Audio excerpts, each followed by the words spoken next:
Friends, ఇప్పుడే అందిన వార్త. సీఎం రేవంత్ రెడ్డి సంచలన నిర్ణయం. ఊహించని గుడ్ న్యూస్ అంటూ వార్తలు అయితే వస్తుందండి. దీనికి సంబంధించి వివరాలు చెప్పడానికి వీడియో చేయడం జరుగుతుంది.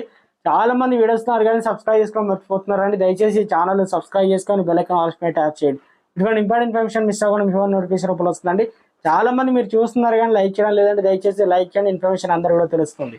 విద్యుత్ శాఖలో నియామకాలపై తెలంగాణ సర్కారు కీలక నిర్ణయం తీసుకుంది. ఆ శాఖలో కార్మిక నియామకాలు రద్దు చేస్తూ గత బీఆర్ఎస్ ప్రభుత్వం ఏప్రిల్ 29, 2020 ఉత్తర్వులు అయితే వెలువరించింది. తాజాగా ఉత్తర్వులను కాంగ్రెస్ సర్కారు ఉపసంహరించుకుంది. దీంతో ఈ శాఖలో కార్మిక నియామకాలు కొనసాగనున్నాయి.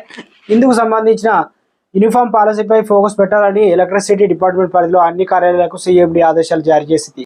గతంలో కార్మిక నియామకాల కోసం మార్చి పెట్టుకున్న వారికి మరో విడత అప్లికేషన్ ఫార్మాట్ను అనగా రెడీ చేయాలని సూచించారు. మరోసారి దరఖాస్తు పెట్టుకునేందుకు వారికి ఛాన్స్ అయితే ఇచ్చారు.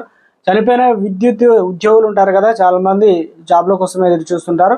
గత బీఆర్ఎస్ ప్రభుత్వంలో ఈ తప్పిదాలు చేశారు. ప్రస్తుతానికి దాన్ని సరిదిద్దే ప్రయత్నంలో కావచ్చు, లోక్సభ ఎన్నికల ఓటింగ్ శాతం పెంచుకోవడానికి కాదు, మొత్తానికి భాగస్వామ్యులకు సంబంధించి పిల్లలకు మాత్రమే కాకుండా విధి నిర్వహణలో శారీరకంగా స్తోమత లేని ఎంప్లాయీస్ విషయంలో కార్యనియామక చేపట్టాలని సీఎండీ జారీ చేసిన ఉత్తర్వులు కూడా పేర్కొన్నారు. దీంతో ఆయా కుటుంబాలకు భారీ ఊరట అయితే దక్కనుంది. కార్యనియామకాలు అంటే ఏమిటి? పురపాలక పంచాయత్ రాజ్ స్థానిక సంస్థలో లేదా ఏదైనా గవర్నమెంట్ శాఖలో పనిచేస్తున్న చనిపోయినా లేదా ఏదైనా కారణాలతో వాలంటీర్ రిటైర్మెంట్ తీసుకున్న ఉద్యోగి భాగస్వామి లేదా పిల్లల్లో ఒకరికి జాబ్ కల్పించడమే కార్యనియామకం అన్నట్టు. ఉద్యోగి వృత్తి మానసిక కుంగుబాటుతో పాటు జీతం రాక వారి ఫ్యామిలీ ఆర్థిక ఇబ్బందులు పడుతుంటాయి.